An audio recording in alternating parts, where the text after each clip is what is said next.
जय हिंद फ्रेंड्स, मैं पुष्पेंद्र कुमार आप सभी का फ्यूचर स्टडी ग्रुप में स्वागत करता हूं। देखते हैं हम आप आज एक संविधान के एक विशेष टॉपिक पर बात करेंगे जिसका नाम है मौलिक अधिकार। क्या नाम है? मौलिक अधिकार अर्थात फंडामेंटल राइट्स। इसको आप जानते हैं। हम विशेष प्रकार से उन्हीं टॉपिकों पर बात कर रहे हैं जो आगामी परीक्षा RO ARO के लिए महत्वपूर्ण रूप से इम्पॉर्टेंट है। उन्हीं टॉपिकों को हम विशेष रूप से बात करते हैं। तो आइए इसी क्रम में हम देखते हैं। देखिए, भारतीय संविधान का जब हम आप अध्ययन करेंगे तो भारतीय संविधान में एक जब शुरुआत से देखते हैं तो भारतीय संविधान को कुल मिलाकर के 22 भागों में डिवाइड किया गया है, जिसमें आर्टिकल की बात की जाती है तो 395 देखने को मिलते हैं। और इसको हम शेड्यूल की बात करते हैं अर्थात अनुसूची। तो अनुसूचियाँ जो है इसमें मूलतः 8 अनुसूचियाँ थी और वर्तमान में ये अनुसूचियाँ 12 हैं।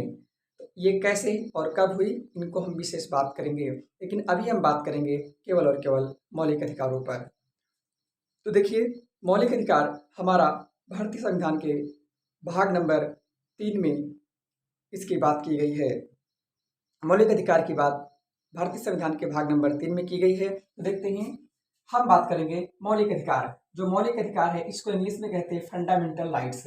पहली बात सवाल ये बनता है कि जो मौलिक अधिकार है, मौलिक अधिकार कहाँ से हमारे भारतीय संविधान में उद्धृत है अर्थात प्रेरित है। तो हम उसकी बात करेंगे। हमारा भारतीय संविधान में यानी हमारे भारतीय संविधान में क्या मौलिक अधिकार अमेरिका के संविधान से प्रेरित है। ये पॉइंट आप विशेष याद रखेंगे। UPSC हो या कोई अन्य एग्जाम, हर जगह पर ये सवाल आता है, इस बात को जरूर ध्यान रखेंगे। तो मूल अधिकार यानी फंडामेंटल राइट्स, इन्हीं को हम मौलिक अधिकार के नाम से भी जानते हैं। ये हमारे भारतीय संविधान में कहाँ से प्रेरित हैं? ये हैं अमेरिका के संविधान से। लेकिन कभी बात किया जाए, बहुत सूक्ष्मता सवाल बना लिया जाए कि सर्वप्रथम अपने संविधान में जगह देने वाला, सर्वप्रथम अपने संविधान में मौलिक अधिकार को जगह देने वाला दुनिया का पहला देश कौन है? उसका नाम है, आप ध्यान रखेंगे, फ्रांस मिलता है। क्या मिलता है? फ्रांस। लेकिन पहली बार मौलिक अधिकारों की बात करने वाला ये पहला देश कौन है? तो उसका नाम होता है इंग्लैंड। क्या नाम होता है? इंग्लैंड। इस बात को आप याद रखेंगे। यानी इंग्लैंड जो है दुनिया का पहला ऐसा देश है जो मौलिक अधिकारों की बात करता है। ध्यान रखेंगे। ये हो गए मौलिक अधिकार की बात। मौलिक अधिकार जो है हमारे भारतीय संविधान में भाग नंबर 3 के अंतर्गत आता है। किसके अंतर्गत? भाग नंबर 3 के अंतर्गत आता है। इस बात को ध्यान रखेंगे। आर्टिकल की पूछा जाए बात तो ये भारतीय संविधान के अनुच्छेद नंबर 12 से 35 तक है। कहाँ तक है? भारतीय संविधान में अनुच्छेद 12 से 35 तक मौलिक अधिकारों की बात की गई है। इस बात को जरूर ध्यान रखेंगे। भारतीय संविधान के अच्छा भाग नंबर 1 में क्या है? तो भाग नंबर 1 में संघ एवं उसका राज्य क्षेत्र है, जो आर्टिकल 1 से लेकर यानी आर्टिकल 1 से 4 तक फैला हुआ है यानी विस्तारित है।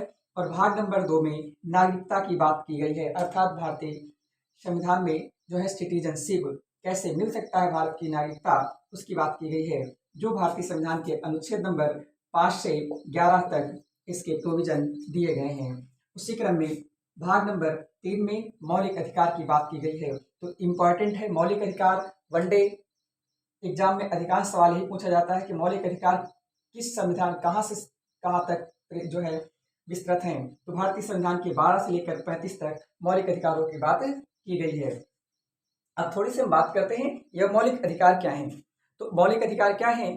तो मौलिक अधिकारों की विशेष रूप से हम बात करते हैं। मौलिक अधिकार वे एक ऐसे घोषणा पत्र हैं जिनके जिम्मेदारी भारतीय न्यायपालिका अर्थात सुप्रीम कोर्ट और high court, supreme court article number 32 अर्थात 32 का इस्तेमाल करते हुए और हाई कोर्ट अनुच्छेद नंबर 226 के अंतर्गत हर नागरिक को दिलाने के लिए बाध्यकारी है। अर्थात ये कह सकते हैं कि मौलिक अधिकार कभी भी इंसान से छीने नहीं जा सकते हैं।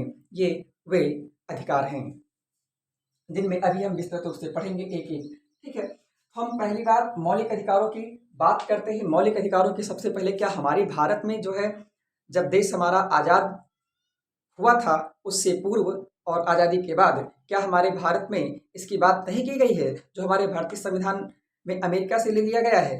तो हम देखते हैं इसके लिए सर्वप्रथम इम्पॉर्टेंट और बहुत ही सूक्ष्मता से सवाल बनता है कि सबसे पहले मौलिक अधिकारों की बात किसने की? इस बात को ध्यान रखेंगे। एक हमारे भारत के महान क्रांतिकारी और अन्य कई चीज भी, उनका नाम है बाल गंगाधर तिलक। क्या नाम है? बाल गंगाधर तिलक। बाल गंगाधर तिलक जो है, बाल गंगाधर तिलक ने ही सर्वप्रथम 1895 में मौलिक अधिकारों की बात की थी। ध्यान रखेंगे, सर्वप्रथम मौलिक अधिकारों की बात किसने की? तो सर्वप्रथम 1895 में बाल गंगाधर तिलक के द्वारा मौलिक अधिकारों की बात की गई थी। इस बात को ध्यान रखेंगे। ध्यान रखेंगे जो बाल गंगाधर तिलक है, इनकी जो है 2 पत्रिकाएं अहम रूप से इम्पॉर्टेंट हैं, जिनका नाम है केसरी और मराठा। केसरी आपकी मराठी भाषा में है और मराठा आपकी इंग्लिश भाषा में है। इस बात को आप जरूर ध्यान रखेंगे, ठीक है। इन्हीं को हम क्या कहते हैं? इन्हीं को लोकमान्य तिलक की उपाधि भी दी जाती है। तो इसने बात जरूर याद रखेंगे। और बाल गंगाधर तिलक से इन्होंने सन 1893 में जो है गणेश उत्सव और 1895 में इन्होंने शिवाजी उत्सव का आयोजन किया था। VIMP है, इसको जरूर ध्यान रखेंगे। तो पहली बार मौलिक अधिकारों की बात यानी फंडामेंटल राइट्स की बात 1895 में बाल गंगाधर तिलक के द्वारा की गई थी। और 1928 में पहली बार लिखित रूप से मौलिक अधिकारों की बात, यानी लिखित रूप से मौलिक अधिकारों की बात जो है एक नेहरू रिपोर्ट बनाई गई थी। एक नेहरू रिपोर्ट बनाई गई थी जिसमें लिखित रूप से इसकी बात की गई थी, अर्थात इसकी मांग की गई थी। ध्यान रखेंगे, यह नेहरू रिपोर्ट में कौन कौन तैयार करने में शामिल था? इसमें मोतीलाल नेहरू, यानी मोतीलाल नेहरू और जवाहरलाल नेहरू, ये लोग शामिल थे। ये 2 लोग क्या थे? मोतीलाल नेहरू, जवाहरलाल नेहरू के पिता थे। इस बात को ध्यान रखेंगे। तो पहली बार मौलिक अधिकारों की बात तिलक द्वारा की जाती है। पहली बार लिखित बात नेहरू रिपोर्ट में की जाती है और इस प्रकार से होता है 1921 में कराची अधिवेशन। कांग्रेस का कराची अधिवेशन 1931 में संपन्न हुआ। कांग्रेस का कराची अधिवेशन 1931 में संपन्न हुआ, जिसकी अध्यक्षता सरदार वल्लभ भाई पटेल के द्वारा की जाती है। और इस प्रकार से हम ये कह सकते हैं कि मौलिक अधिकारों की मूल रूप से बात कहाँ की जाती है? तो कराची अधिवेशन में, यानी कांग्रेस के कराची अधिवेशन में इसकी बात की जाती है। कराची अधिवेशन के अध्यक्ष कौन थे? सरदार वल्लभ भाई पटेल। इंपॉर्टेंट है, इनको जरूर ध्यान रखेंगे। आगे बढ़ते हैं। 1934 में क्या इस पर कोई काम किया गया? तो 1934 में अंग्रेजों के द्वारा एक संयुक्त संसदीय समिति बनाई गई। क्या बनाई गई? एक संयुक्त संसदीय समिति 1934 में बनाई गई अंग्रेजों के द्वारा, जिसे ज्वाइंट पार्लियामेंट कमेटी कहते हैं। क्या? ज्वाइंट पार्लियामेंट्री कमेटी कहते हैं। यह SSC में एक बार सवाल आ चुका है कि JPC का मतलब क्या है? ध्यान रखेंगे, ज्वाइंट पार्लियामेंट्री कमेटी, ठीक है। इस बात को जरूर ध्यान रखेंगे। ये कब बनाई गई? 1934 में। जब ये 1934 में बनाई गई तो इसमें फंडामेंटल राइट्स यानी मौलिक अधिकारों की कोई भी बात नहीं की गई थी, अर्थात इसमें कहीं पर जगह नहीं दी गई थी। लेकिन 1935 में, जब 1935 आता है, 1935 में आप जानते हैं आया भारत में भारत शासन अधिनियम। क्या आया?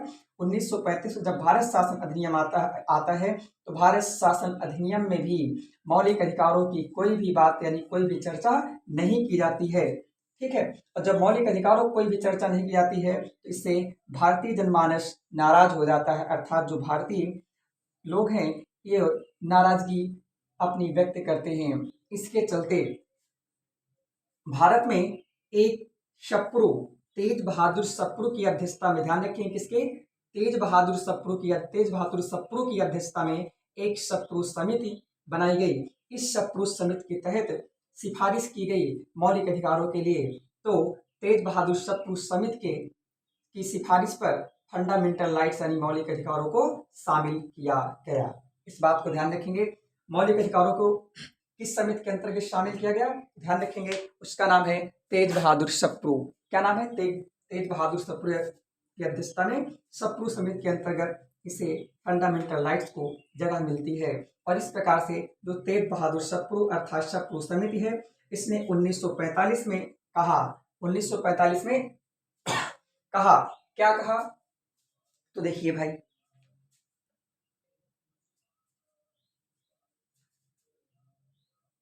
जो तेग बहादुर, कौन भाई, तेग बहादुर, जो तेग बहादुर सप्रू हैं, तेग बहादुर सप्रू, तेग बहादुर सप्रू कमेटी, जो तेज बहादुर सप्रू कमेटी है, इसके अंतर्गत कहा गया कि हमारे यहाँ जो फंडामेंटल राइट्स है, कौन, फंडामेंटल राइट्स, ये दो भागों में डिवाइड होंगे। कौन कौन से, एक को कहा गया कि एक वाद्य योग होंगे, क्या योग होंगे, वाद्य योग। वाद्य योग का मतलब इंपॉर्टेंट रूप से, अनिवार्य रूप से लोगों को दिए जाएंगे। और एक होंगे जो जिन्हें कहा गया कि ये वाद्य योग्य नहीं होंगे। अर्थात कहने का मतलब तेज बहादुर सप्रू समिति ने सन 1945 में इसकी सिफारिश की कि जो फंडामेंटल राइट्स बनेंगे वो दो भागों में डिवाइड होंगे। एक भाग जो होगा वह वाद्य योग्य होंगे, वाद्य योग का मतलब न्यायिक होंगे, अर्थात यह न्यायिक पुनरावलोकन में शामिल होंगे। यदि लोगों को नहीं मिलते हैं तो यह सुप्रीम कोर्ट और हाई कोर्ट के द्वारा क्रमशः इनकी रक्षा की जाएगी। लेकिन वाद्य योग नहीं होंगे, अर्थात ये सरकार पर डिपेंड होंगे।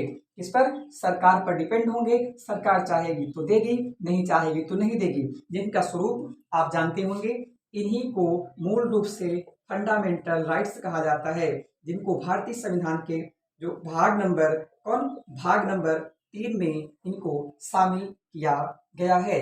जो आर्टिकल नंबर यानी आर्टिकल 12 से लेकर के 35 तक शामिल हैं। और जो वाद्य योग नहीं है, अर्थात न्यायिक नहीं है, न्यायिक नहीं है, ये जो है इनको कहा रखा गया भाग नंबर 4 में रखा गया। कहाँ रखा, भाग नंबर 4 में रखा गया। और इनके हम देखते हैं कि इस आर्टिकल तक हैं, तो ये आर्टिकल नंबर 36 से 51 तक ये खुद मिलते हैं। किस, कहाँ तक मिलते हैं, 36 से 51 तक। तो इस बात को जरूर ध्यान रखेंगे। इन्हीं को हम डीपीएसपी के नाम से जानते हैं। क्या, डीपीएसपी के नाम से जानते हैं, अर्थात directive principle of state policy, ठीक है, जिन्हें हिंदी में कहते हैं राज्य के नीति निर्देशक तत्व। इस बात को जरूर आप ध्यान रखेंगे। जब ऐसी बात की जाती है कि जो है कुछ होंगे जो न्यायिक होंगे, कुछ होंगे जो न्यायिक नहीं होंगे, अर्थात जो न्यायिक हैं इनमें न्यायपालिका हस्तक्षेप कर सकती है, और जो न्यायिक नहीं है इनमें न्यायपालिका हस्तक्षेप नहीं कर सकती। अभी हम बात करेंगे पूरी तरह से। तो हम बात करते हैं, इस बात को देखते हुए भारत के महान दार्शनिक और देश के प्रथम उपराष्ट्रपति, जिनका नाम है डॉक्टर सर्वपल्ली राधाकृष्णन, क्या नाम है, राधाकृष्णन, इनके द्वारा इसके संबंध में कहा गया है कि जो फंडामेंटल राइट्स हैं ये हमारे लोगों के लिए, क्या, ये हमारे लोगों के लिए एक प्रतिज्ञा तथा सम्यक विश्व के लिए किया गया एक समझौता है। क्या, सम्यक विश्व के लिए किया गया एक समझौता है, या स्टेटमेंट किसका है, ध्यान रखेंगे कि डॉक्टर सर्वपल्ली राधाकृष्णन जी का है। उम्मीद करते हैं समस्त जानकारी आपको समझ में आई होगी। आइए अब हम बात करते हैं भारतीय संविधान के एक एक आर्टिकल की। मैं बात कर लेता हूं कि एक एक आर्टिकल क्या है, जो सवाल पूछे जाते हैं। जिनको हम कहते हैं फंडामेंटल राइट्स, अर्थात मौलिक अधिकार या मूल अधिकार। ये भारतीय संविधान के आर्टिकल 12 से लेकर 35 तक शामिल किए गए हैं। तो पहले हम एक एक की बात कर लेते हैं, ध्यान रखेंगे। पहली बात तो भारतीय संविधान का जो पार्ट नंबर मौलिक अधिकार का 12 है, यानी अनुच्छेद नंबर 12 है, इसमें क्या है, देखो अनुच्छेद नंबर 12 में जो कहा गया है, यहाँ पर डिफिनीशन दी गई है किसकी, राज्य की। किसकी डिफिनीशन है, राज्य की। यानी राज्य की डिफिनीशन दी गई है कि राज्य क्या है, जैसे आप समझ सकते हैं, राज्य की परिभाषा जब हम देखेंगे तो राज्य यानी एक ऐसा प्रभाग जिसमें हम अबाध रूप से या स्वतंत्र रूप से कोई भी कृत्य करने के लिए कोई भी मानवीय कृत्य करने के लिए स्वतंत्र होते हैं, वह राज्य कहलाता है। अब मानवीय, मैंने एक शब्द इस्तेमाल किया, इसका मतलब होता है सकारात्मक, ना कि नकारात्मक। ठीक है। अब इसके अंतर्गत क्या है, जैसे हमारा आपका शरीर है, हमारा आपका शरीर भी एक प्रकार का देखा जाए तो राज्य के अंतर्गत ही आता है, क्योंकि हमारे आपके शरीर पर केवल आपका ही अधिकार हो सकता है, किसी और का नहीं। अर्थात अपने शरीर पर यानी स्व शरीर पर स्व आधिपत्य, ये क्या है, राज्य है। ठीक उसी प्रकार से हमारा आपका जो घर होता है, अपने घर में भी अपना ही तो अधिकार चलता है। इस बात को ध्यान रखें, हमारे अधिकारों की बात की जाती है, यहाँ पर सब कुछ होते हैं। इसी प्रकार से हम ये कह सकते हैं कि जो समस्त राष्ट्र है, यानी अपने राज्य क्षेत्र के अंदर यहाँ की जनता के द्वारा जो विशेष प्रकार से कार्य करने के लिए स्वतंत्रता होती है, ये अधिकार ही मूल अधिकार कहलाते हैं। ठीक है। और ये कहाँ होते हैं, राज्य राज्य की हम बात कर लेते हैं। इसको हम इस प्रकार समझ सकते हैं कि राज्य की परिकल्पना कब की जाती है। राज्य के लिए महत्वपूर्ण रूप से 3 अंग सबसे ज़्यादा इम्पॉर्टेंट हैं। कौन? राज्य में पहली बात, राज्य के लिए एक क्षेत्रफल होना चाहिए, यानी एरिया अर्थात लैंड यानी जमीन होनी चाहिए, और उस पर रहने वाली नागरिक अर्थात जनता चाहिए। ठीक है। जमीन चाहिए, जनता चाहिए, और उसके लिए चाहिए धन। क्या चाहिए? धन। क्योंकि आप समझ सकते हैं, आप देख सकते हैं, अगर घर है, घर में पैसे की कमी होती है और जमीन रहती है अर्थात आपका घर, और जनता भी रहती है, तो वहाँ पर अस्थिरता हमेशा फैली रहती है। ठीक है। और आपके पास पैसा है, रहने के लिए घर भी है, लेकिन जनसंख्या नहीं है, अर्थात घर पे लोग नहीं है रहने वाले, आप समझ सकते हैं क्या काम का। ठीक है। उसी तरह से आप जानते हैं, आपके पास पैसा है, आपके पास लोग भी हैं, लेकिन रहने के लिए जमीन नहीं है, तो ऐसी व्यवस्था से क्या मतलब का, जैसे हम कह सकते हैं इनमें आतंकी संगठनों को हम इसमें रख सकते हैं। इस प्रकार से ये राज्य की परिभाषा के अंतर्गत आते हैं। सवाल आना चाहिए, क्या स्कूल राज्य हो सकते हैं? जी हाँ, स्कूल राज्य हो सकते हैं। कोई भी संस्था, कोई भी ओएनजीसी यानी कुछ भी हो तो ये राज्य की परिभाषा के अंतर्गत आता है। अर्थात हम ये कह सकते हैं कि अगर कोई कोचिंग संस्थान है तो ये भी एक राज्य के अंतर्गत आता है, क्योंकि कोचिंग संस्थान हर एक जगह के अलग अलग अपने जो है डिसिप्लिन होते हैं।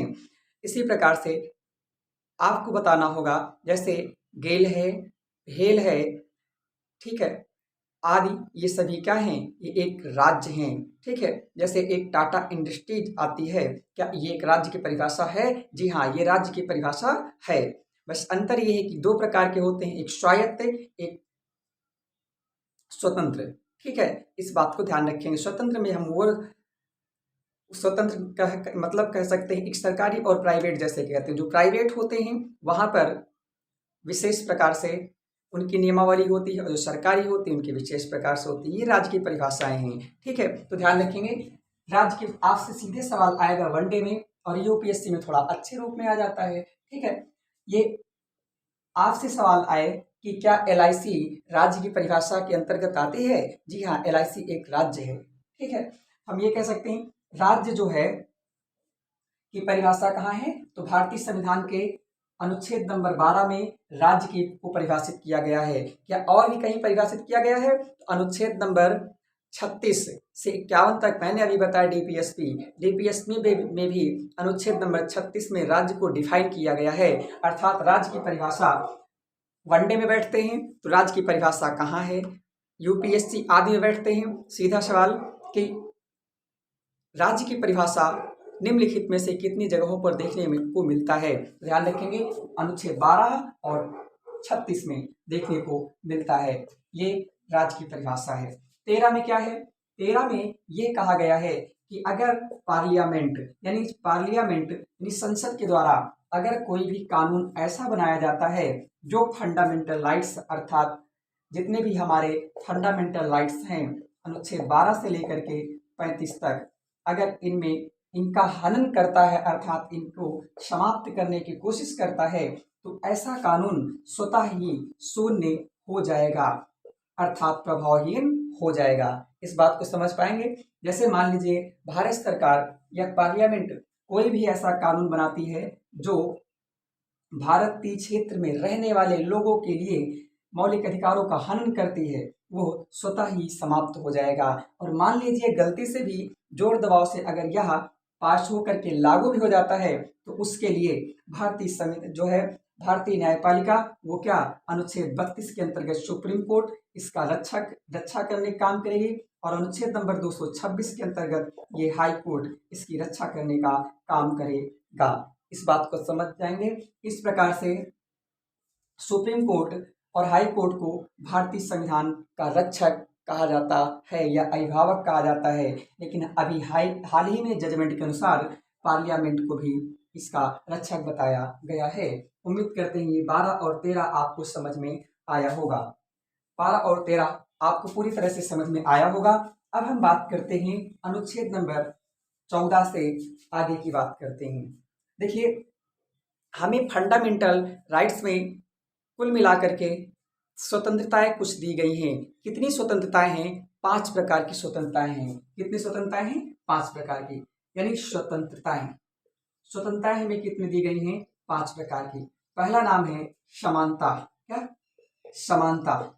ये समानता जो है, समानता का अधिकार कहाँ है? तो समानता का अधिकार अनुच्छेद नंबर 14 से लेकर 18 तक आता है। कहाँ तक? अनुच्छेद नंबर 14 से लेकर 18 तक आता है। दूसरा है स्वतंत्रता का अधिकार। कौन सा? स्वतंत्रता का अधिकार ये अनुच्छेद नंबर 19 से लेकर 22 तक आता है। कहाँ तक? अनुच्छेद 19 से लेकर 22 तक आता है। और तीसरा जिसे हम कहेंगे शोषण के विरुद्ध अधिकार। जो शोषण के विरुद्ध अधिकार ये अनुच्छेद नंबर 23 और 24 के में आता है। और चौथा है धार्मिक स्वतंत्रता। क्या नाम है? धार्मिक स्वतंत्रता। ठीक है, अर्थात धार्मिक स्वतंत्रता जो है ये अनुच्छेद नंबर 25 से लेकर 28 तक है। कहाँ तक? अनुच्छेद नंबर 25 से लेकर 28 तक है। उसकी बात है अपनी शिक्षा और संस्कृति यानी अल्पसंख्यक वर्ग के लिए शिक्षा और संस्कृति को बनाए रखने का अधिकार अनुच्छेद 29 से लेकर 30 तक है। अर्थात 29 और 30 में समाविष्ट किया गया है। आपको ये फंडामेंटल राइट्स के अंतर्गत ये 5 प्रकार की स्वतंत्रताएं दी गई हैं। कितने प्रकार की स्वतंत्रताएं दी गई हैं? 5 प्रकार की। इन बात को अहम रूप से याद रखेंगे। आपके वनडे में सवाल आता है कि विधि की समक्ष समता या समानता का अधिकार कहाँ है? तो समानता का अधिकार अनुच्छेद 14 से लेकर 18 तक है। स्वतंत्रता का अधिकार अनुच्छेद 19 से लेकर अनुच्छेद 22 तक है। और उसके बाद आएगा जिसे हम कहेंगे शोषण के विरुद्ध अधिकार। इसके शोषण के विरुद्ध अधिकार ये अनुच्छेद नंबर 23 और 24 में है। धार्मिक आजादी अनुच्छेद 25 से 28 तक है। शिक्षा एवं अल्पसंख्यक वर्गों के हितों की रक्षा के लिए शिक्षा और संस्कृति को बनाए रखने का अधिकार अनुच्छेद नंबर 29 और 30 प्रदान करता है। ये 5 प्रकार की स्वतंत्रताएं हैं। हमें पूरी उम्मीद है कि आपको ये समझ में आया होगा। ठीक है, अब इन पे हम एक एक अनुच्छेद की बात कर लेते हैं जो आपके लिए अहम इम्पॉर्टेंट हैं। हम उन्हीं की बात करेंगे और आप ध्यानपूर्वक कंप्लीट करेंगे। आपके यूपीएससी हो या आरओ या वनडे की कोई भी परीक्षा हो, आप सवाल यहाँ से जरूर पाएंगे क्योंकि सबसे महत्वपूर्ण ये संविधान का भाग है।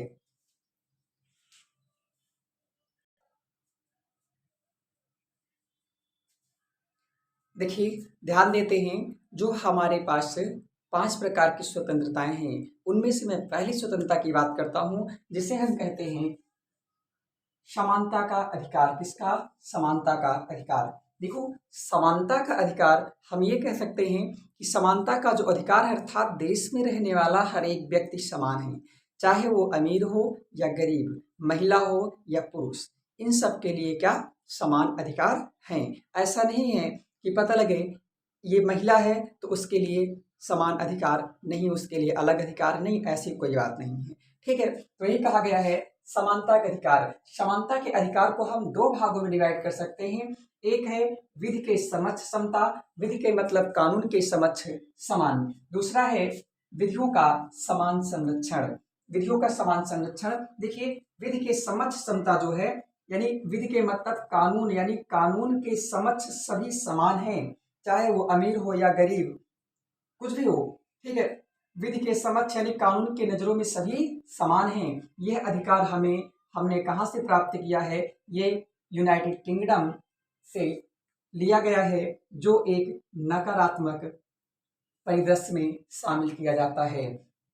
आप वनडे में बैठते हैं, सीधे सवाल आएगा कि समानता का अधिकार कहाँ है, तो ध्यान रखेंगे अनुच्छेद 14 से 18 तक है। ठीक है, अर्थात अनुच्छेद 14, इस बात को ध्यान रखेंगे। लेकिन आप यूपीएससी में बैठोगे तो पूछा जा सकता है कि विधियों के समक्ष समता, विधियों की समक्ष समता ये कहाँ से प्रेरित है? तो ये अमेरिकी जो है, आप ध्यान रखेंगे यूके के संविधान से प्रेरित है। और उसी क्रम में जो क्या है, एक निगेटिव है, ये आपका सवाल आ चुका है कि विधियों के समक्ष समता ये पॉजिटिव वे में है या निगेटिव वे में है, तो ये नकारात्मक स्वरूप में है। ठीक है, उसके बाद विधियों का समान संरक्षण। विधियों का मतलब कानूनों का समान, यानी कानून का समान संरक्षण। ये कहाँ से लिया गया है? तो ये भारतीय संविधान में अमेरिका के संविधान से प्रेरित है, जो एक पॉजिटिव वे में इसे उद्धृत किया गया है। इसके अंतर्गत जो हमारे यहाँ पर एससी अर्थात शेड्यूल कास्ट यानी हम ये कह सकते हैं अनुसूचित जाति आयोग का गठन का प्रावधान कहाँ है?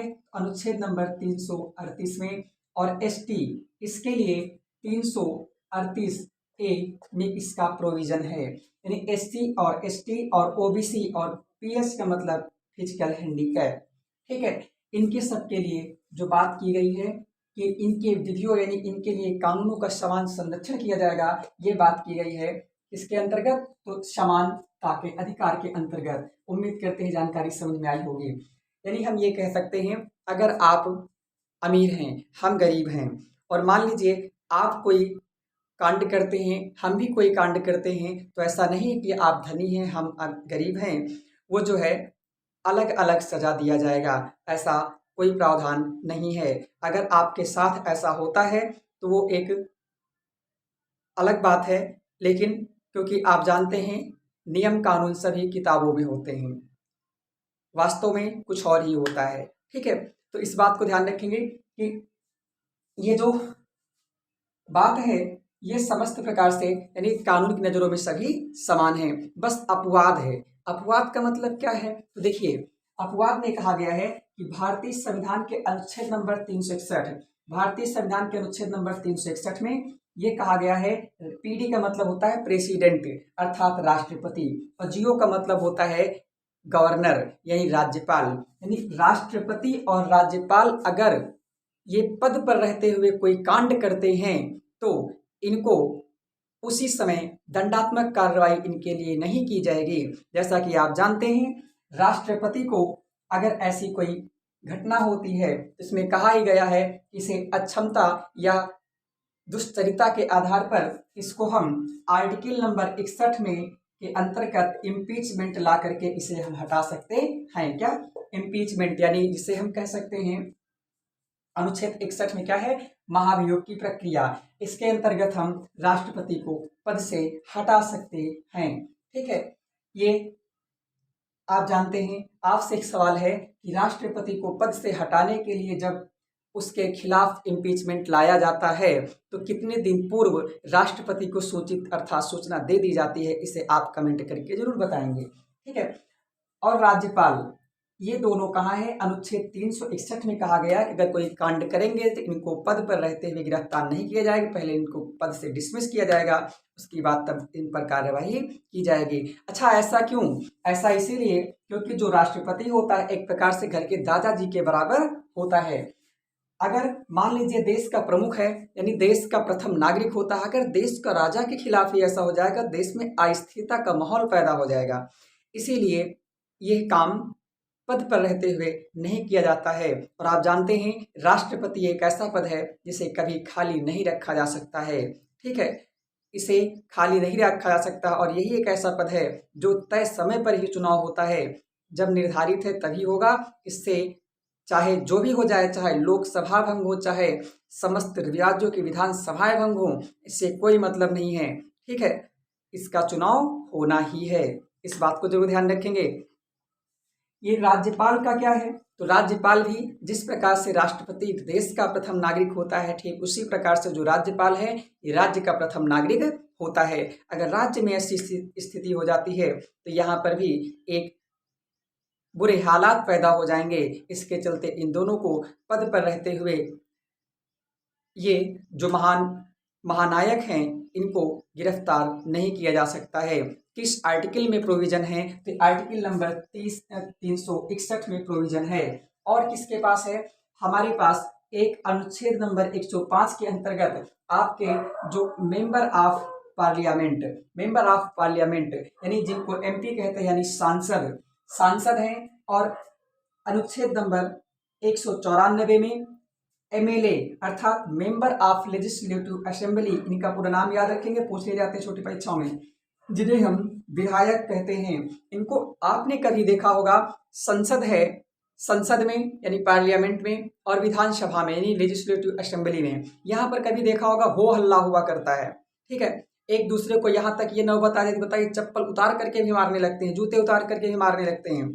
आपस में ऐसा लगता है कि मानो जैसे लड़ रहे हैं एक दूसरे से, पक्ष और विपक्ष। आपने देखा होगा ऐसी स्थिति। वहां पर देखा जाए तो ये गलतियां ही तो है ना, ये क्या है, मर्यादा के खिलाफ है, लेकिन फिर भी ये गलतियों के लिए इनको सजा नहीं दी जाएगी। कहाँ कहा गया है, तो आर्टिकल नंबर 105 और 194 में। 105 में सांसद के लिए है, 194 में विधायक के लिए ये सारी बातें की गई हैं। तो उम्मीद करते हैं आपको ये सवाल समझ में आया होगा।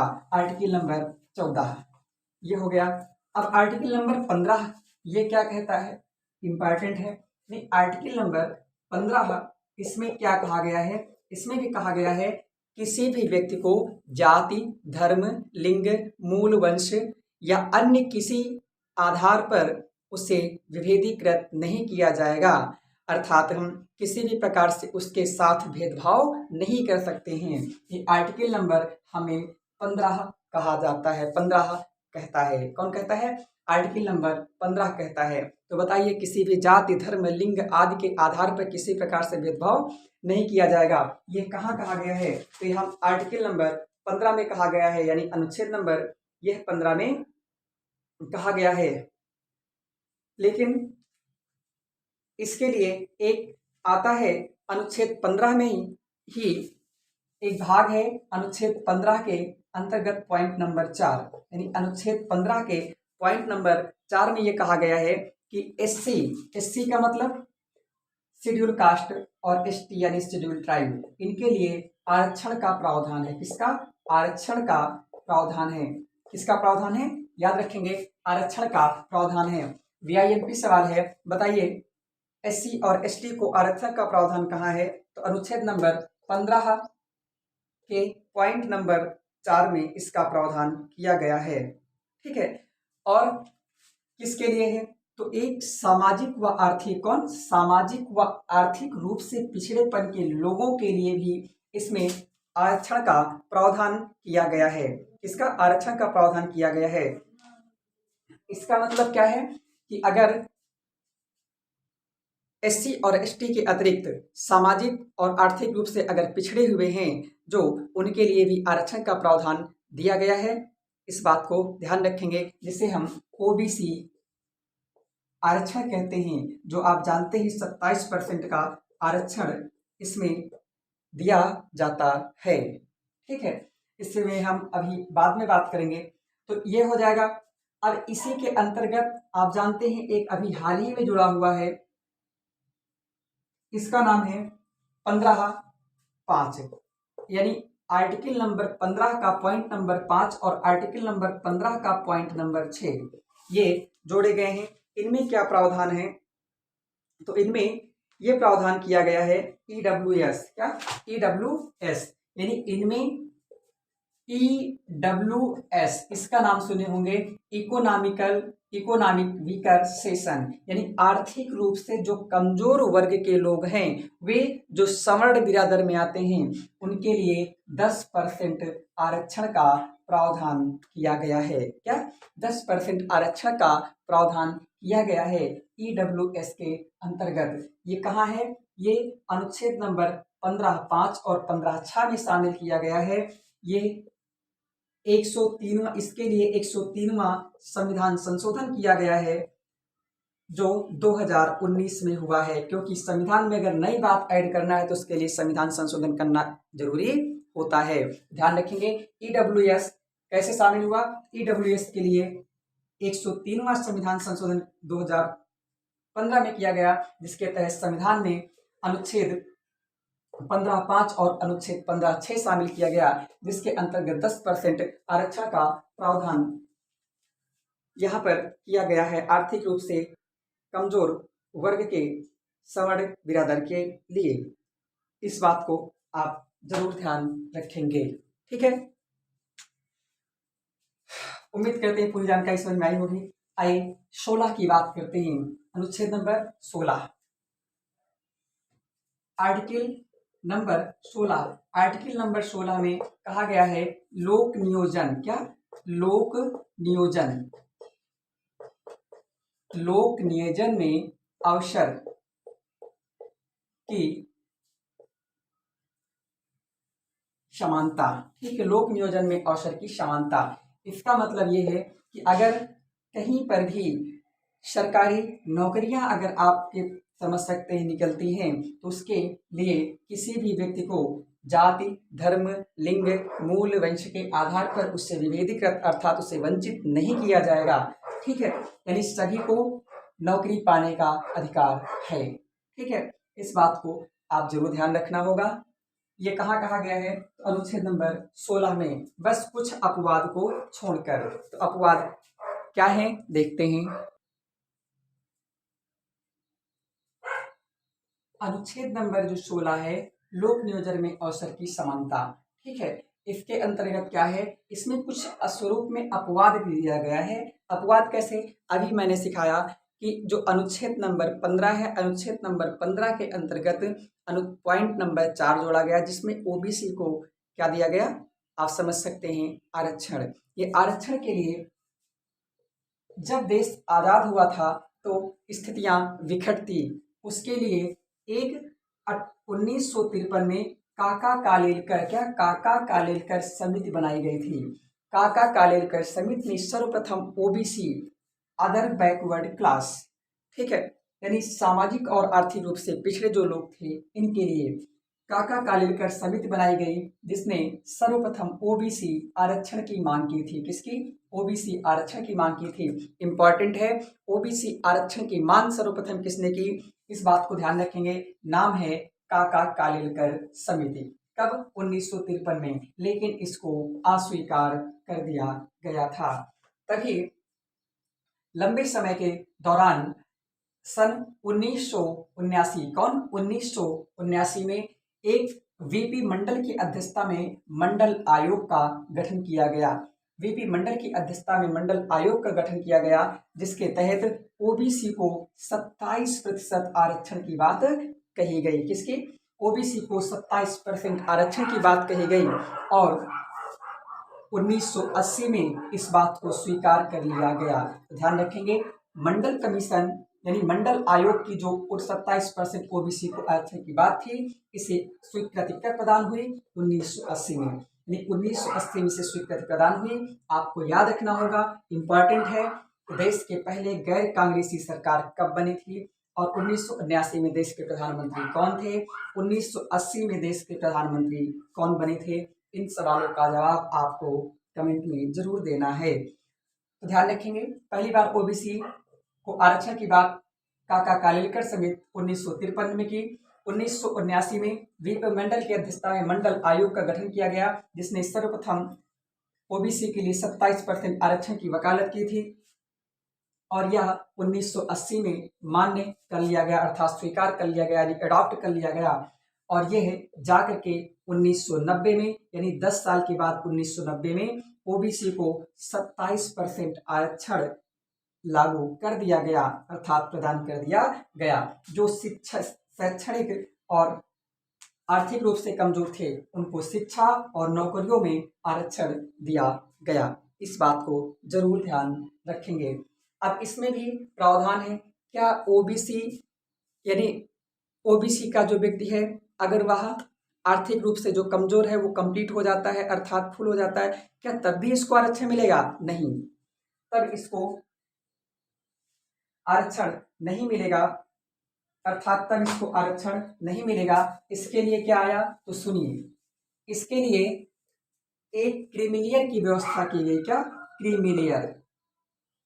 क्रीमिलियर का प्रावधान आया। इसके अंतर्गत कहा गया कि ओबीसी यानी कोई भी अगर जिसके पास पहले 6 लाख तक की वार्षिक इनकम, कितनी 6 लाख तक की वार्षिक इनकम देखा जाता था, अगर ये है तो वो संपन्न माना जाता था, उसे इसका लाभ नहीं मिलता था। लेकिन वर्तमान में आप जानते हैं 8 लाख कर दिया गया है, ये आप समझ सकते हैं।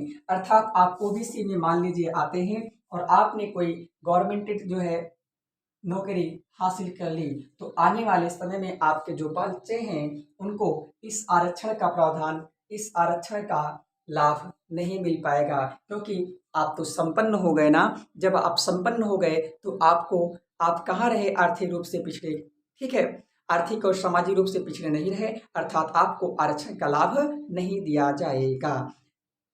समझ पाए? ये है क्रीमिलियर व्यवस्था, ठीक है। तो उम्मीद करते हैं आपको अनुच्छेद नंबर 15 और अनुच्छेद नंबर 16 की समस्त बातें समझ में आई होंगी। अगला है आर्टिकल नंबर 17। आर्टिकल नंबर 17 में कहा गया है इसके अंतर्गत छुआछूत, क्या? छुआछूत, छुआछूत जिसे कहा जाता है अस्पृश्यता, क्या?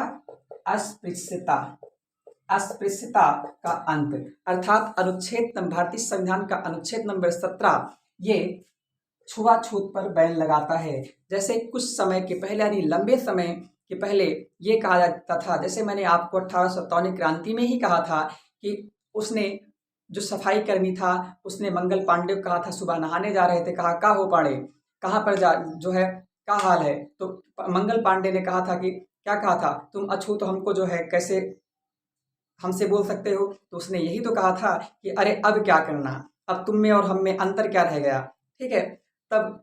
तभी तो जानकारी मंगल पांडे को मिली थी कि चर्बी युक्त कारतूस कहाँ बन रहे हैं, किसने बताया था? वही जो व्यक्ति आपका था सफाई कर्मी, ठीक है।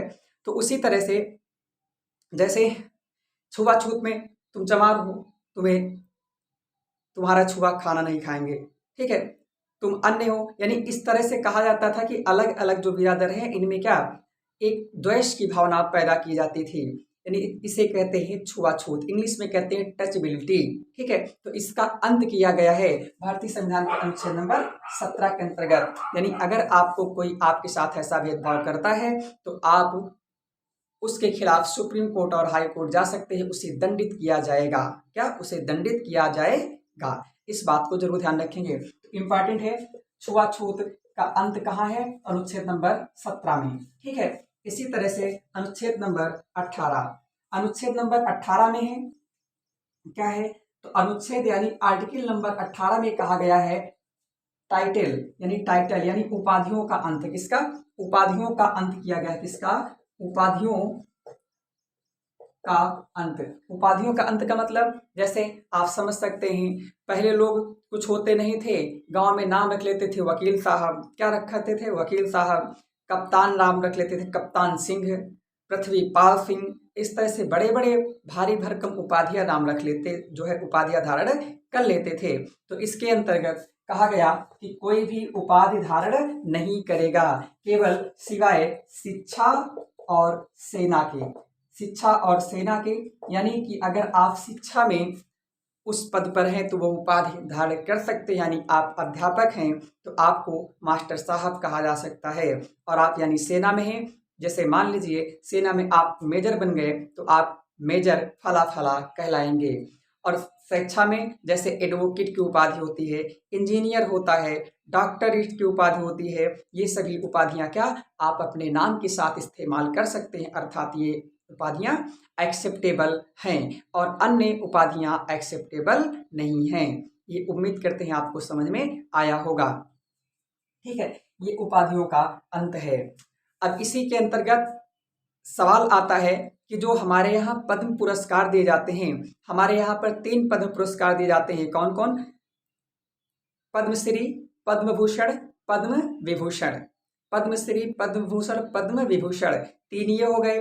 पद्मश्री सबसे छोटा, उससे बड़ा पद्म भूषण, फिर सब उससे बड़ा पद्म विभूषण, और भारत का सर्वोच्च सिविलियन सम्मान उसका नाम है भारत रत्न। क्या नाम है? भारत रत्न। क्या ये उपाधियां हैं? नहीं, ये पुरस्कार हैं। किसकी श्रेणी में आते हैं? ये आपके सम्मान में ये पुरस्कार प्रदान किए जाते हैं। इस बात को जरूर ध्यान रखेंगे। इसीलिए कोई भी भारत रत्न प्राप्त करता है तो उसके सामने भारत रत्न फला फला नहीं लिखा जाता है। ठीक है, इस बात को आपको उम्मीद है समझ में आया होगा। एक सवाल यहीं से आता है, कोई भी व्यक्ति बिना राष्ट्रपति की अनुमति के विदेशी उपाधि नहीं धारण कर सकता। जैसे आपने आजादी के पूर्व सुना होगा कैसर ए हिंद की उपाधि दे दी जाती थी, है ना, या कुछ अन्य इस प्रकार की उपाधियां। तो जब तक राष्ट्रपति की अनुमति नहीं है तब तक आप जो है विदेशी उपाधियां धारण नहीं करोगे। ठीक है, उम्मीद करते समझ में आया होगा। ये है अनुच्छेद नंबर 18। आइए अनुच्छेद नंबर 19 की मैं बात कर लेता हूँ।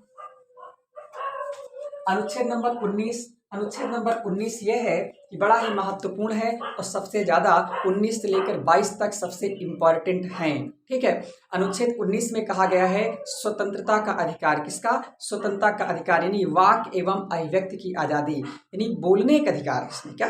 Right to express. ठीक है, यानी स्पीच कह सकते हैं, यानी अभिव्यक्ति की आज़ादी। ये अभिव्यक्ति की आज़ादी कहाँ है? अनुच्छेद नंबर 19। अनुच्छेद नंबर 19 को डिवाइड किया गया है। अनुच्छेद नंबर 19 का फर्स्ट का part number A, B, C, D, E, F, G यहाँ तक बांटा गया है। तो इसमें कितने प्रकार की आज़ादी हैं? तो इसमें जो है स्वतंत्रताएं कितने प्रकार की दी गई हैं? तो इसमें पहली बात तो 7 प्रकार की स्वतंत्रताएं दी गई हैं। कौन कौन सी? अनुच्छेद 19(1) में, अनुच्छेद 19(1) के अंतर्गत ये कहा गया है आप पहली बात तो कहीं पर भी बोल सकते हैं। क्या? बोल सकते हैं। बस अंतर यह है, शर्त है कि जो बोलेंगे वो ऐसा ना बोले कि किसी राष्ट्र से संबंध खराब हो जाए या देश में अस्थिरता आ जाए, अर्थात नकारात्मक एक्टिविटी आप नहीं करेंगे। ठीक है, पॉजिटिव एक्टिविटी में आप बात कर सकते हैं, अर्थात बोलोगे भी, बोलने की आज़ादी। अब सोचो, जैसे मैंने आपको कोई बात बताई, हम बोल रहे हैं और हमसे सुन करके लोग इकट्ठा हो रहे हैं, तो वो क्या इकट्ठा हो रहे हैं? भाव से प्रेरित होकर के। तो बोलने की आज़ादी है 19(1) के पॉइंट नंबर A में।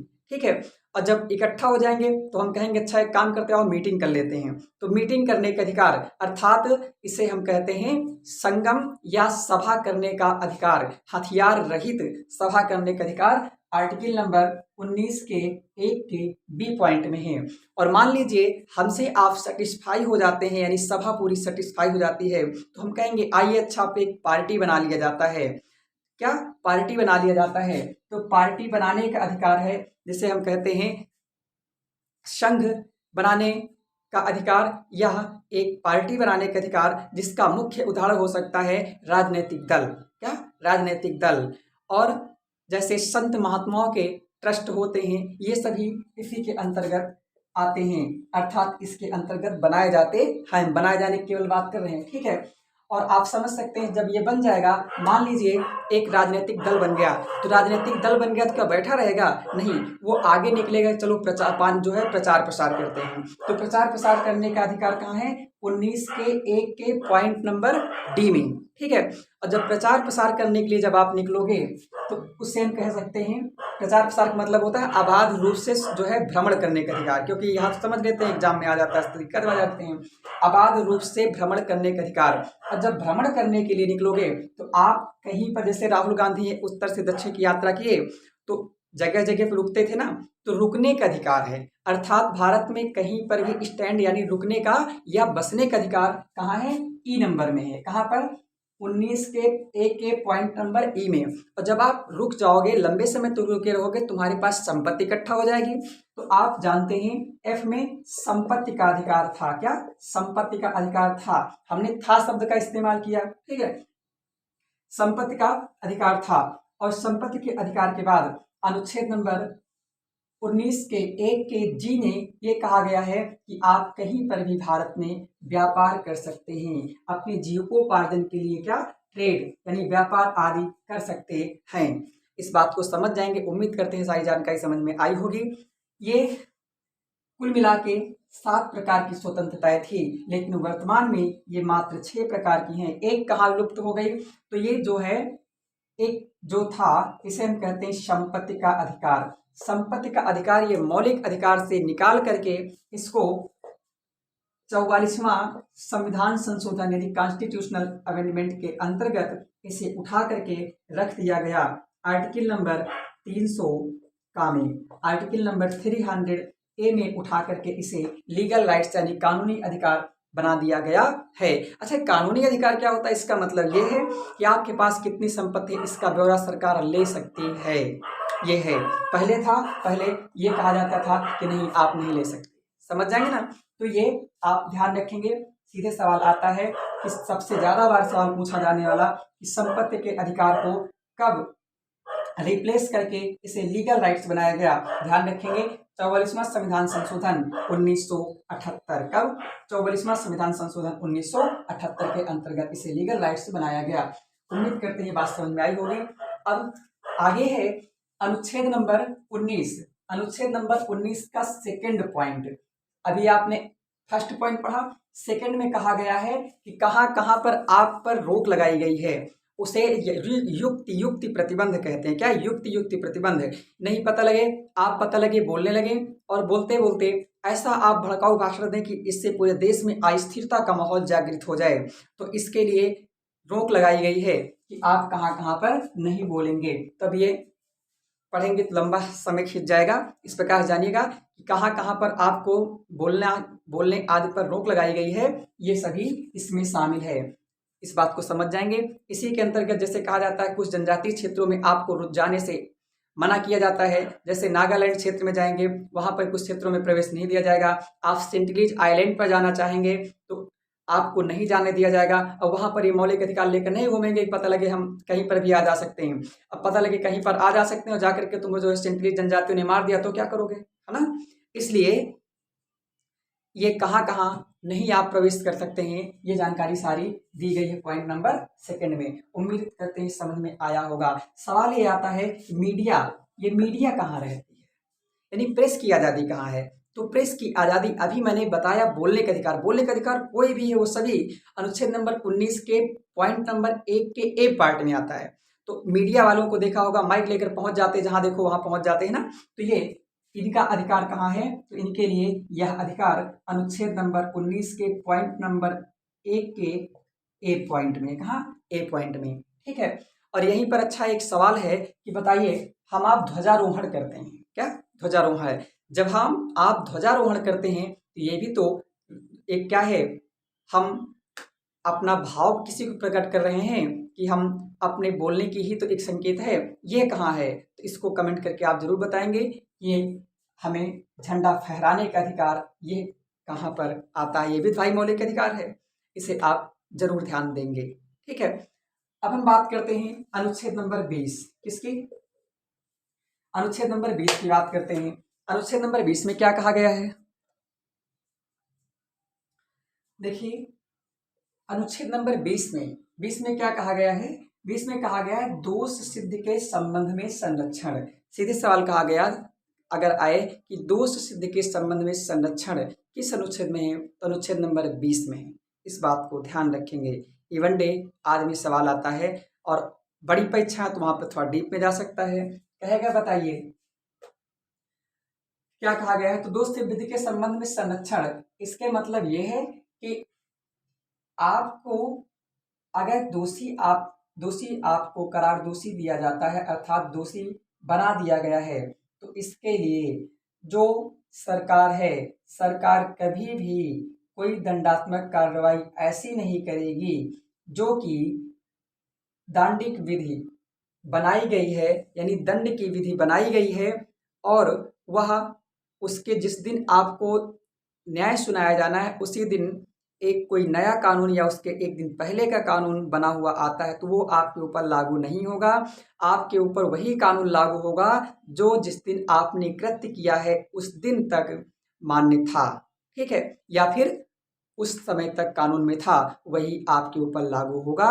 ये भारतीय संविधान का अनुच्छेद नंबर 20 का पॉइंट नंबर 1 कहता है, ठीक है। दूसरा कहता है कि 2 बार दंड नहीं न्यायपालिका के द्वारा, यानी अगर आप एक कृत्य या एक अपराध किए हैं तो उसके लिए आपको दोबारा दंडित नहीं किया जाएगा। ये केवल न्यायपालिका की बात है, बाकी विभागों और अन्य क्षेत्रों में ये प्रावधान लागू नहीं होता है। बस न्यायपालिका आपको एक ही कार्य के लिए, एक ही अपराध के लिए 2 बार दंडित नहीं करेगी। उम्मीद करते समझ में आया होगा। तीसरा कहा गया है कि स्वविरुद्ध गवाही, यानी आपको कोई भी अपने ही खिलाफ गवाही देने के लिए मजबूर नहीं करेगा, अपने ही खिलाफ गवाही देने के लिए मजबूर नहीं करेगा। इस बात को ध्यान रखेंगे।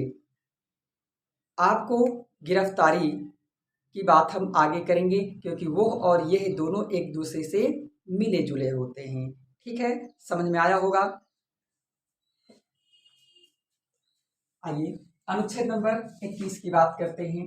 अनुच्छेद नंबर 21 में क्या है?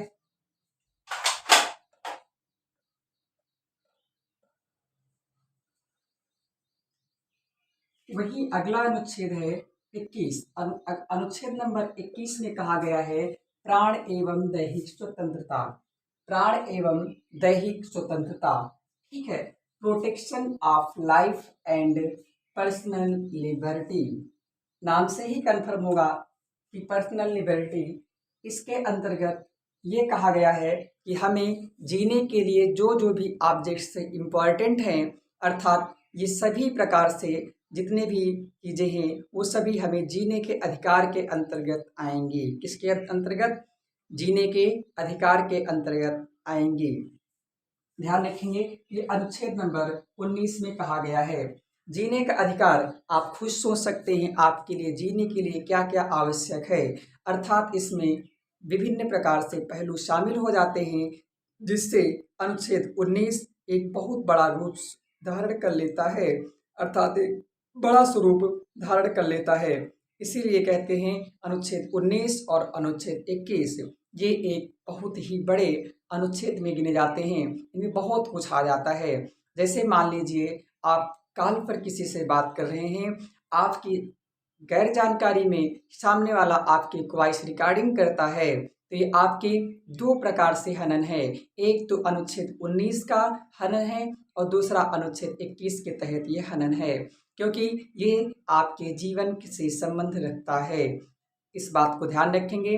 अर्थात क्या एक पत्नी एक पति का फोन रिकॉर्ड कर सकती है? तो जी हाँ, अगर वो करेगी तो वो अनुच्छेद नंबर 19 और अनुच्छेद नंबर 21 के अंतर्गत दंडात्मक कार्रवाई के अंतर्गत वो शामिल किया जाएगा।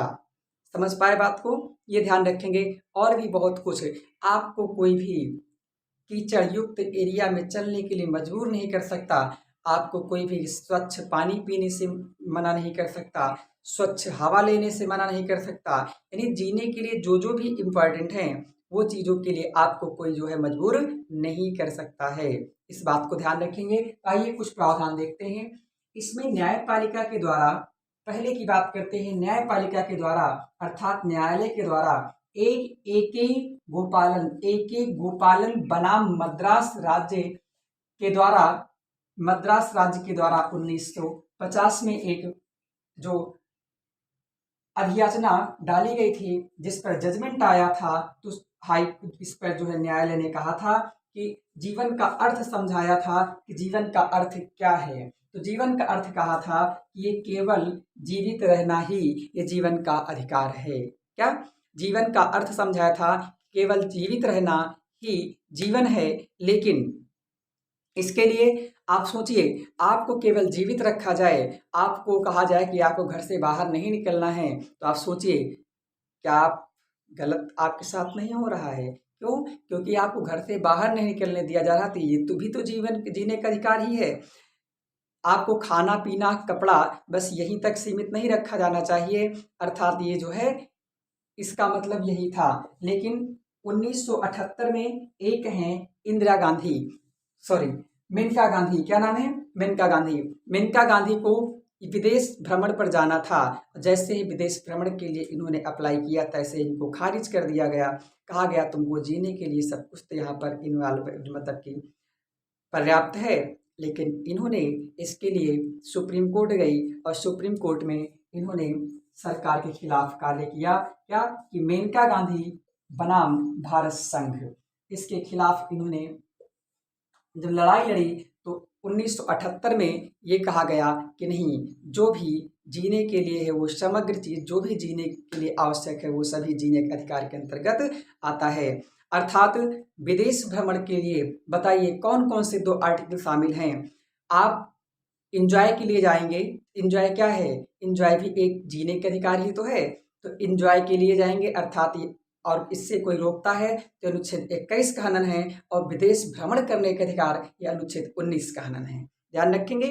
तो इसके अंतर्गत ये शामिल किया गया। ठीक है। इसी पर एक जर्मन अर्थात जो जर्मनी देश है, जर्मनी के एक राजनीतिक विचारक हैं, इन्होंने एक कथन कहा है इसी के संबंध में। क्या कहा है? इन्होंने कहा है कि हर चीज की या तो कीमत होती है, यानी हर चीज की, दुनिया में अगर कोई भी चीज है उसकी या तो कीमत होती है या उसकी गरिमा होती है। क्या होती है? यानी दुनिया में कोई भी चीज है उसकी या तो कीमत होती है या उसकी गरिमा होती है। कहा है कि जो वस्तु कीमती है उसके संबंध में कोई दूसरी वस्तु को लाकर हम खड़ा कर सकते हैं या रख सकते हैं, लेकिन अगर जो गरिमा है वह एक बार चली जाने से उसे हम दोबारा नहीं ला सकते। अर्थात कहने के मतलब जिसके सम्मुख किसी दूसरी चीज को हम नहीं रख सकते वही गरिमा होती है। इसका मतलब कि अगर एक वस्तु है, इस कथन को आप फिर से ध्यान से सुने। कहा गया है कि हर चीज की या तो कीमत होती है या गरिमा होती है। जिसकी कीमत होती है उसकी जगह है उसके समतुल्य या सम्मुख कोई दूसरी चीज रखी जा सकती है।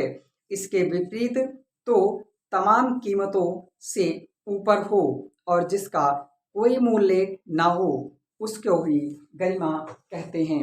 यानी जो बहुमूल्य है, उसकी कोई कीमत का अंदाजा नहीं लगाया जा सकता, वही गरिमा है। आपकी मान सम्मान प्रतिष्ठा और मर्यादा जो बनी हुई है, ये एक बार अगर खो गई तो ये पुनः नहीं प्राप्त की जा सकती है। यही क्या है? ये गरिमा है। यानी इंसान को गरिमामय जीवन के साथ जीने का अधिकार है। ये क्या? ये राइट जो है इसे कहते हैं राइट टू, क्या? Right to life. क्या कहते हैं? RTL, राइट टू लाइफ के अंतर्गत ये शामिल किया जाता है। उम्मीद करते हैं आपको ये समस्त जानकारी समझ में आई होगी, अनुच्छेद 21 समझ में आया होगा। बड़ी परीक्षाओं के लिए सवाल याद रखेंगे, ये आते हैं RO में भी आ चुका है, ये सवाल PCS और UPSC में भी आ चुका है। ठीक है। मेनका गांधी बनाम भारत संघ 1978, इसे आप ध्यान रखेंगे। इतनी बात समझ में आई। अगला बात कर लेते हैं स्वतंत्रता के अधिकार में अनुच्छेद नंबर 22। कौन? अनुच्छेद नंबर 22। देखिए अनुच्छेद नंबर 22 क्या है? अनुच्छेद नंबर 22 में यह कहा गया है कि गिरफ्तारी के प्रति संरक्षण, किसकी? गिरफ्तारी के प्रति संरक्षण, गिरफ्तारी के प्रति संरक्षण। इसके अंतर्गत क्या है? इसके अंतर्गत क्या है कि गिरफ्तारी के प्रति संरक्षण इसमें कहा गया है कि यदि आपको गिरफ्तार किया जाता है, क्या? गिरफ्तार। हाँ, एक बात और ध्यान रखेंगे, ये अनुच्छेद 21 कहाँ कहाँ पर अप्लाई नहीं होगा। अनुच्छेद 21 यदि आप आतंकी ग्रुप से हैं तो ये आपके लिए अप्लाई नहीं होगा, उसमें आप इस जो है अनुच्छेद का इस्तेमाल नहीं कर सकते हैं। कि हमें घूमना है या कुछ भी करना है ना, या किसी भी एंटी टेररिस्ट एक्टिविटी के अंतर्गत शामिल होते हैं, तो आप समझ सकते हैं उसके अंतर्गत ये फॉलो नहीं किया जाता है। ध्यान रखेंगे। अब 22 में कहा गया है कि अनुच्छेद 22, इसमें कहा गया है गिरफ्तारी के प्रति संरक्षण। किसके प्रति? ध्यान रखेंगे, गिरफ्तारी के प्रति संरक्षण।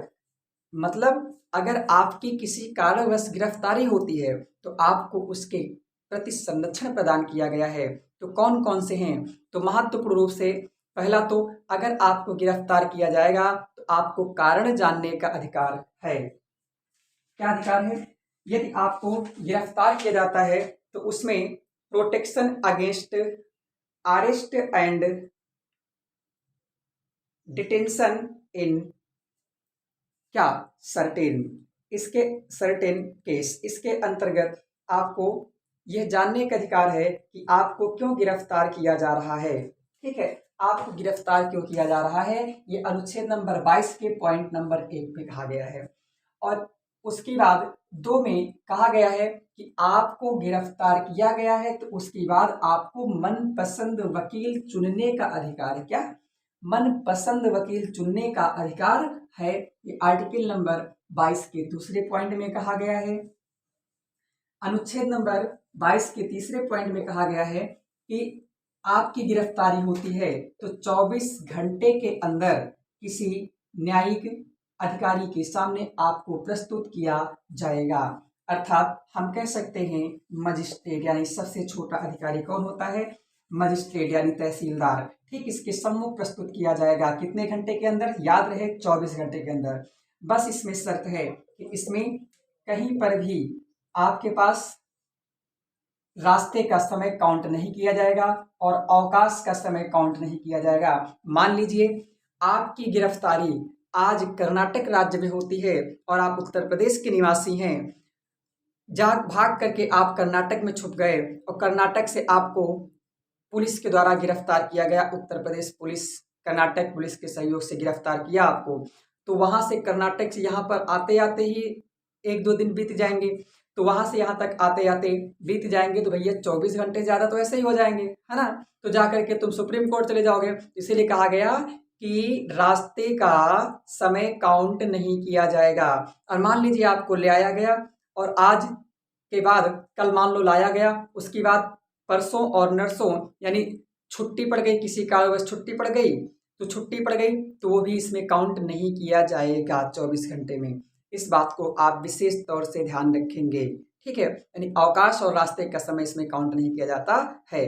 तो बताइए आपकी गिरफ्तारी होती है तो किसी न्यायिक मजिस्ट्रेट, किसी न्यायिक अधिकारी के सामने, ये दंडाधिकारी के सामने कितने घंटे में प्रस्तुत किया जाएगा? तो अनुच्छेद नंबर 22 में कहा गया है, 22 के पॉइंट नंबर 3 में कि 24 घंटे के अंदर हम शामिल मतलब कि प्रत्यक्ष रूप से प्रस्तुत किया जाएगा। ये अनुच्छेद 22 कहता है। ये क्या है? अभिव्यक्ति की आज़ादी के अंतर्गत आता है। ठीक है, अगली है तीसरी आज़ादी है, उसे हम कहते हैं शोषण के विरुद्ध अधिकार, जिसमें अनुच्छेद 23 में कहा गया है, अनुच्छेद 23 और 24 शामिल हैं।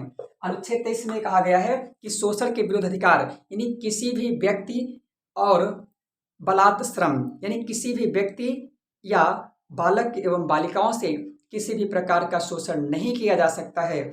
इसका मतलब यह है जैसे पहले होता था, मजदूरों से लोग काम करा लेते थे, काम कराने के बाद उन्हें पैसा नहीं देते थे, ये भी एक शोषण ही है।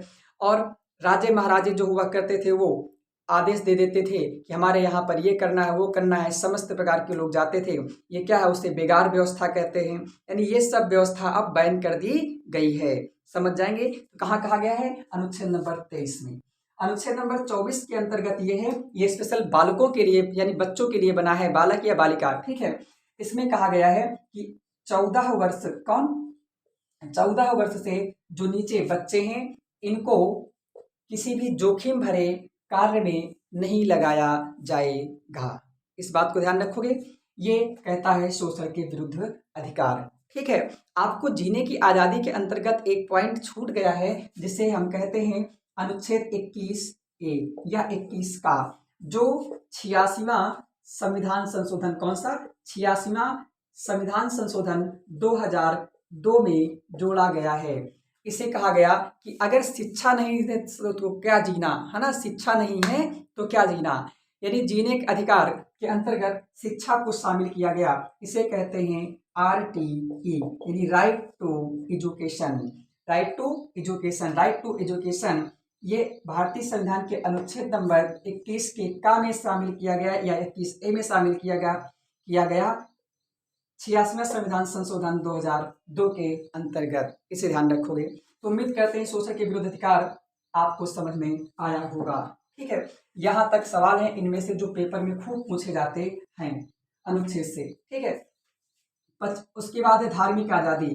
धार्मिक आज़ादी में देख लेते हैं 25 से लेकर 28 तक है, बहुत ही जल्दी। धार्मिक आज़ादी में एक सवाल आया हुआ है जो इंडिया में सवाल आया हुआ है।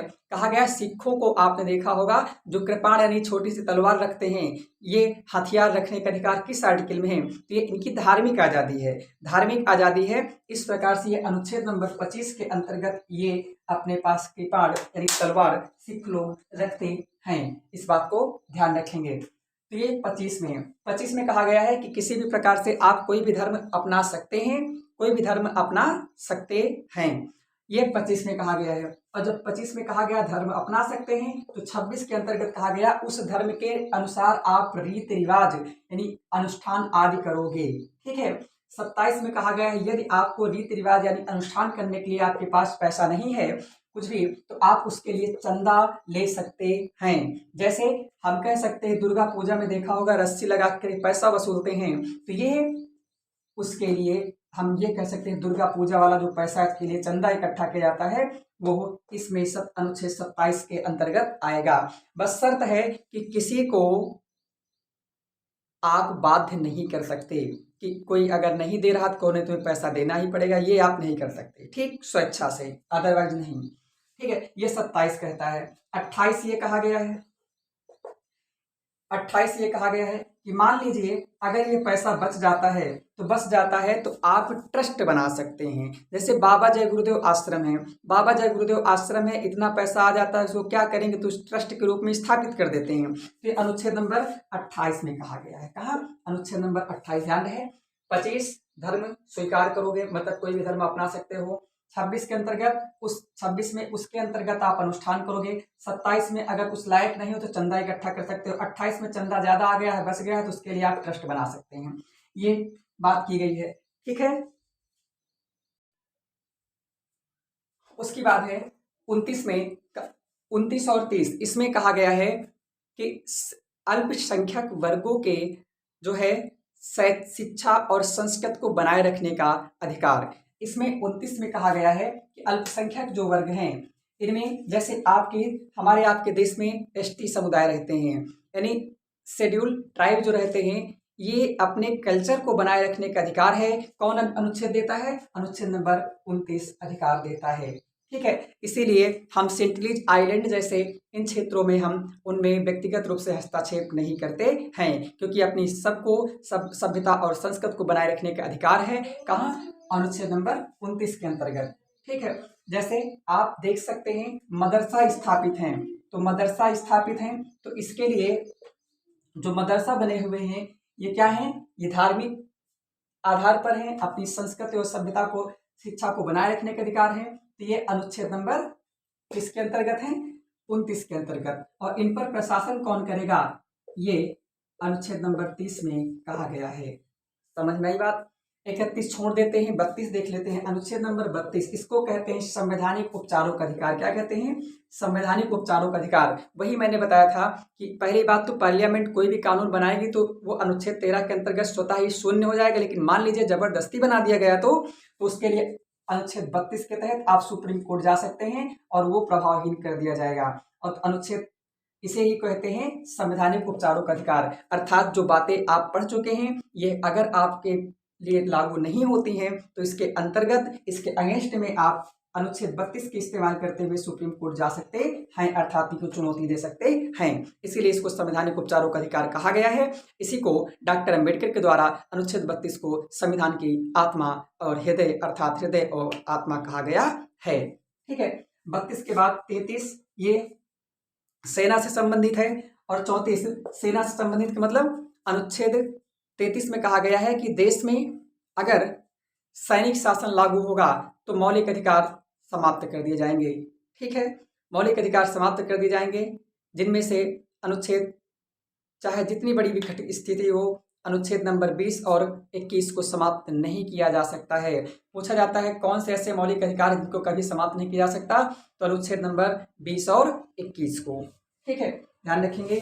और 32 के बाद 33 और 34 में यह कहा गया है कि अगर सेना का अधिकार है, यानी सैनिक शासन लगा हुआ है, जिसके हम राष्ट्रपति शासन आदि कह सकते हैं, इमरजेंसी जिसको कहते हैं, अगर ये सभी हैं तो उसमें सेना पर कंट्रोल स्थापित किया गया है कि सेना किसी भी निर्दोष को अनावश्यक उस पर कार्रवाई नहीं करेगी। नहीं पता लगे सेना के पास पावर होता है कि जिसको कहते हैं धारा 144, वही धारा 144 है। ठीक है, ये किसी को भी अनावश्यक नहीं मार सकती है, अर्थात उस पर कुछ प्रतिबंध लगाए गए हैं। ठीक है, और इस बात को आप ध्यान रखेंगे। ये आपके पास अनुच्छेद 12 से लेकर 35 तक ये सारे फंडामेंटल राइट्स आपके कंप्लीट हो चुके हैं। आपसे 2-3 सवाल सुन लीजिए। अनुच्छेद नंबर, ये कुछ राष्ट्रीय आपातकाल है। राष्ट्रीय आपातकाल ये जो है कितने हैं, तो अनुच्छेद नंबर 352, 356, 356 और 360। 352 में राष्ट्रीय आपातकाल का वर्णन है, 356 में राष्ट्रपति शासन का वर्णन है और 360 में वित्तीय आपातकाल का वर्णन है। ठीक है, राष्ट्रीय आपातकाल जो सशस्त्र विद्रोह के आधार पर लागू किया जाएगा, ये अब तक 3 बार लागू हो चुका है। कब कब अनुच्छेद कब तो 1962, 1965, 1971। ठीक है, इसमें लागू हो चुका है। इसे नेशनल इमरजेंसी कहते हैं। ठीक है, ध्यान रखेंगे। 1962 है, 65 नहीं है, 65 तक तो पहले लागू था। 1962, 1971, 1999। ठीक, ये बात आप ध्यान रखेंगे। कौन सा कभी नहीं लागू हुआ, वित्तीय आपात कभी नहीं लागू हुआ है। इसमें एक सवाल आता है कौन से ऐसे अनुच्छेद हैं जो केवल भारतीयों को प्राप्त है मौलिक अधिकार, तो केवल भारतीयों को ध्यान रखेंगे। अनुच्छेद नंबर 15, अनुच्छेद 16, अनुच्छेद 19, अनुच्छेद 15, 16, 19, उसके बाद 29 और 30। अनुच्छेद नंबर 15, 16, 29, 30 ये 5 मौलिक अधिकार हैं जो केवल भारतीय नागरिकों को प्राप्त हैं। ध्यान रखेंगे, पूछा जाता है इसमें जाति, धर्म, लिंग आदि के आधार पर विभेदीकरण नहीं, लेकिन कोई विदेशी आता है तो उसके साथ हम कर सकते हैं। 16 में लोक नियोजन में अवसर की समता, यानी कोई विदेशी आकर के हमारे यहाँ पदासीन नहीं हो सकता। 19 में हमारे देश के महानायकों को यानी राजनायकों को किसी प्रकार से कोई भी अभद्रतापूर्वक अर्थात इन पर कोई टीका टिप्पणी नहीं कर सकता, केवल भारतीय व्यक्ति ही कर सकते हैं, अदरवाइज कोई और नहीं। उसके बाद है 29 में कहा गया है कि धार्मिक आज़ादी अर्थात किसी प्रकार से नहीं पता लगे कोई विदेशी आए और वो धार्मिक मामला के अंतर्गत स्थापित कर दे, उसकी बात कहिए तो हमारा है तो नहीं। और ये 30 ये केवल भारतीयों को प्राप्त हैं, ध्यान रखेंगे। और जब राष्ट्रीय आपातकाल होगा तो उसके अंतर्गत ये सभी समाप्त कर दिए जाते हैं। बस अनुच्छेद 20 और 21 ये कभी समाप्त नहीं होते हैं, इस बात को ध्यान रखेंगे।